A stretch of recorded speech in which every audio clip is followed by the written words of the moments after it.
আচ্ছা, আপনাদের বাস কোন জায়গা থেকে আসছেন? আমরা ঠাকুরগাঁ থেকে আসছি ভাইয়া। কিসের জন্য আসছেন এখানে? আমরা এখানে মানত আছে, আমরা 12 লিয়া আমরা জিন্দাবীরের কাছে আসছি আমাদের কাছে। আপনারা কি প্রতি বছরে আসেন হ্যাঁ, এখানে? আমরা প্রত্যেক বছরেই আসি, ইনশাআল্লাহ সামনের বারও আসবো। আপনারা কি আজকে রাতে থাকবেন? না, আজকে রাত্রে আমি থাকবো, আমার ফ্যামিলিকে পাঠাই দেবো, আমাদের অনুষ্ঠান হবে। আশা করি সবাই জানি। তাদের কেমন লাগতেছে মেলায় আসে? খুব ভালো লাগছে, খুব ভালো লাগে। ভালো লাগতেছে। আমরা প্রত্যেক বছরেই আসি। প্রতি বছরে আসেন? মানত ছিল কি মানত? আমার বাচ্চা মোরগ মানত। এক চামচ ভাত দাও।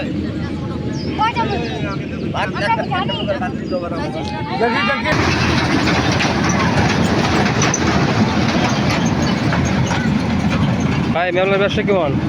ব্যবসা কেমন? ভালো নাই, ভালো নাই? লোকজন নেই। আজকে কয়দিন হয়েছে? আজকে প্রথম